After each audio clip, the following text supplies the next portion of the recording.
नमस्कार मित्रों, news speaker channel में आप सभी का हार्दिक स्वागत। मैं स्पीकर कुन्नू गुप्ता आपके समक्ष पुनः उपस्थित हूँ अपने यूट्यूब चैनल न्यूज़ स्पीकर्स पे। चलिए, अब अभी हम बक्सर के गोलम्बर पे स्थित हैं, जहाँ के आम आदमी पार्टी के बिहार प्रदेश के अध्यक्ष सुशील कुमार सिंह बक्सर आ रहे हैं, जिनका आगमन की प्रतीक्षा में आम आदमी पार्टी के कार्यकर्ता बक्सर नगर के जिला अध्यक्ष उपस्थित हैं। चलिए आइए उनसे हम बात करते हैं। राज विश्वकर्मा जी, आप अभी किसका इंतजार कर रहे हैं? हम हमारे बिहार के प्रदेश अध्यक्ष माननीय सुशील कुमार सिंह जी का इंतजार कर रहे हैं। उनका भव्य स्वागत करने का हम लोग एक कोशिश कर रहे हैं बक्सर अपने विश्वामित्र की नगरी में।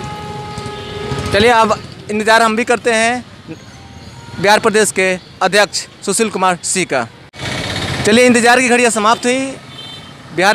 बिहार प्रदेश के अध्यक्ष सुशील कुमार सिंह का बक्सर आगमन हो चुका है। चलिए, उनका भव्य स्वागत आपको दिखलाते हैं।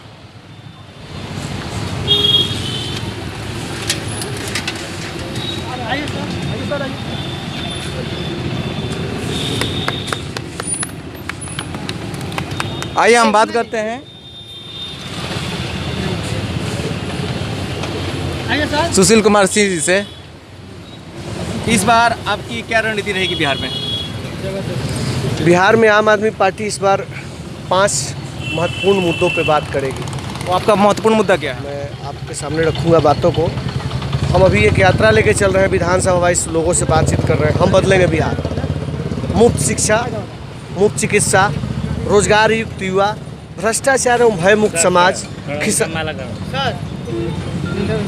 खुशहाल किसान। 5 चीज़ें हैं जिसके ऊपर नितांत जरूरी है बिहार को काम करना। 14 साढ़े 14 लाख बच्चे यहाँ मैट्रिक का परीक्षा देते हैं। 12 साढ़े 12 लाख बच्चे इस बार भी पास हुए हैं। 10% बच्चों के लिए यहाँ पे रोजगार की व्यवस्था नहीं है। पिछले 30 सालों से जो भी सरकार में बैठे हैं, चाहे 15 साल से सत्ता में बैठा है, चाहे 15 साल से भतीजा जो विपक्ष में बैठा हुआ है, जो भी लोग हो, इन लोगों ने मिला जुलाकर बिहार को लूटा है। यहाँ पे एक जगह इंडस्ट्रियल व्यवस्था नहीं किया, एक भी जगह उद्योग नहीं लगाया नया, ताकि यहाँ नया जनरेशन आपको उद्योग कर सके। ना एक जगह स्वास्थ्य की व्यवस्था है। बिहार के लिए कितनी बड़ी विडंबना है कि बिहार की आबादी 14 करोड़ और यहाँ मात्र 1000 सरकारी आंकड़ों के अनुसार छोटे या बड़े अस्पताल या सेंटर है। कैसे बिहार का इलाज होगा? बिहार का इलाज आपके अनुसार दिल्ली के में जो जिस तरह आपने अस्पताल बनाया, आपकी पार्टी ने बनाया, उस तरह के अस्पताल के यहाँ पे मुहैया आप कराएंगे? हम चाहते हैं कि 8467 पंचायत है पूरे बिहार में। तो अगर आम आदमी पार्टी की सरकार बनी तो 1 साल के अंदर प्रत्येक पंचायत में क्लिनिक खुलेगा जहाँ लोग का फ्री में इलाज होगा। और 5 साल के अंदर ये सुनिश्चित करेंगे कि बिहार के जितने भी जनता है उसका इलाज हम चाहे सरकारी अस्पताल में चाहे प्राइवेट अस्पताल में करा सकें। हमें बहाना ना मारे कि हमारे पास फंड नहीं है तो हम कहीं से ले आएँ। जनरेट करने का हमारा काम है। देश के आबादी का 10% जनसंख्या बिहार में वास करता है और जीडीपी 1.3% है। कैसे बिहार डेवलप करेगा? अब जब तक युवा जनरेशन, अगर 14 लाख बच्चे पास कर रहे हैं मैट्रिक, वो 14 लाख में से 13 लाख बच्चे अगर दूसरे प्रदेशों में चले जाते हैं रोजगार के तलाश में, तो कैसे बढ़ेगा? जब आपकी एनर्जी दूसरे जाएगी। जितने भी कल कारखाने बिहार में बंद है, क्या आप उसको पुनः चालू कराएंगे? उससे ज़्यादा चालू करने की ज़रूरत है। 534 प्रखंड है, क्यों नहीं प्रखंड के अंदर इंडस्ट्रियल इलाका लगना चाहिए? सभी इंडस्ट्री, मान लीजिए कि एक छोटा सा आप पत्रकार हैं, आपसे पूछ रहा हूँ कि कॉल सेंटर पे काम होता है। मुंबई में कॉल सेंटर है, गुड़गांव में कॉल सेंटर है, बंगलोर में कॉल सेंटर है, और बिहार के बच्चे जाके वहाँ पे काम कर सकते हैं। पर तो बिहार में नहीं है। क्यों नहीं बनाया जा सकता है? बिल्कुल बनाया। क्यों नहीं बात करती इस पे? हमारा बच्चा कोटा में जाके पढ़ाई करता है, हमारा टीचर वहाँ पे जाके पढ़ाता है, तो यहाँ पे इंस्टीट्यूट की व्यवस्था क्यों नहीं की जाती है? क्योंकि यहाँ की सरकार चाहती नहीं है कि यहाँ की व्यवस्था गड़बड़ हो। क्योंकि यहाँ के मास्टर की ड्यूटी जनगणना करने में, वोटर आई कार्ड करने में, गांव में देखते हैं लोग कि लैट्रिन कौन जा रहा है, कौन टॉयलेट में जा रहा है, कौन नहीं जा रहा है, कौन क्वारंटाइन सेंटर चलाने के लिए, किचन चलाने के लिए। मास्टर का काम बच्चों को पढ़ाना होता है, और बच्चों को जब पढ़ाया नहीं जाएगा तो बच्चे क्या होंगे? कैसे समाज का निर्माण आप कर रहे हैं? जब उस समाज का निर्माण में शिक्षा ही नहीं रहेगा तब तो हम मजदूर ही बनेंगे ना। और टीवी में बैठ के डिबेट होगा कि बिहार के मजदूर इस तरीके से हैं।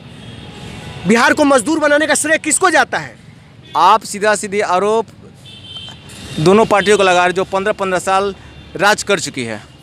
दोनों पार्टियां नहीं, बिहार की तमाम पार्टियां, जो या तो इस धारा में है चाहे इस धारा में है। या तो यूपीए गठबंधन का शासन रहा है, चाहे आपके पास एनडीए गठबंधन का शासन रहा है। 15 साल यही लोग न किए हैं। कोई ऐसा नहीं है जो सत्ता का भागीदार नहीं रहा है।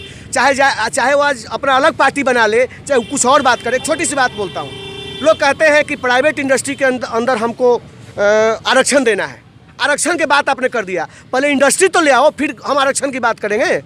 बिहार में इंडस्ट्री नहीं, आप आरक्षण की बात करते हो और जनता को गुमराह कर रहे हो कि हम आरक्षण दे रहे हैं। पहले इंडस्ट्री चाहिए ना, इंडस्ट्री होगी तब हम आरक्षण की बात करेंगे। अब बाढ़ के मुद्दे पे क्या कहेंगे? जो हर साल ये विपत्ति आती है, करोड़ों लोग इससे प्रभावित हो जाते हैं, जिसमें लोगों की जान माल की नुकसान होता है। बाढ़ जो है प्राकृतिक आपदा तो है, लेकिन इसने मानव ने जानबूझकर इसको बड़ा किया हुआ है। क्योंकि अगर बाढ़ नहीं आएगा तो चूड़ा मीठा में कमाई नहीं होगा, उसके राहत सामग्री पर कमाई नहीं होगा, किचन चलेगा उसमें लूट नहीं होगा। बाढ़ आएगा तो रोड टूटेगा, रोड टूटेगा तो उसका मरम्मती का टेंडर जाएगा।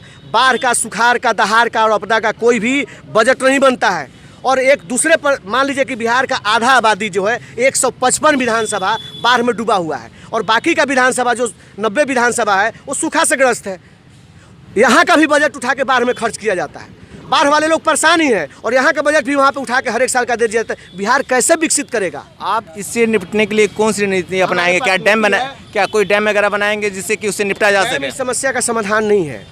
अगर यदि करप्शन रोक दिया जाए तो सारे समस्या का समाधान है। क्या उससे बाढ़ रुक जाएगा? बिल्कुल रुक जाएगा। करप्शन को रोका जाए, जो जिस चीज़ों का निर्माण किया जाता है, जब बार बार साल दरोज साल अगर बाढ़ के लिए हम बांध बनाते हैं तो बांध हर एक साल टूट कैसे जाता है?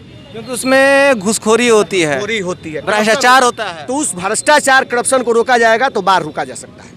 चलिए, आपने सुशील कुमार सिंह के जिला बिहार प्रदेश के अध्यक्ष से आपने बात की। ये हमारा भाई विकलांग नहीं है, बिहार विकलांग हो चुका है, इसको ठीक करना है।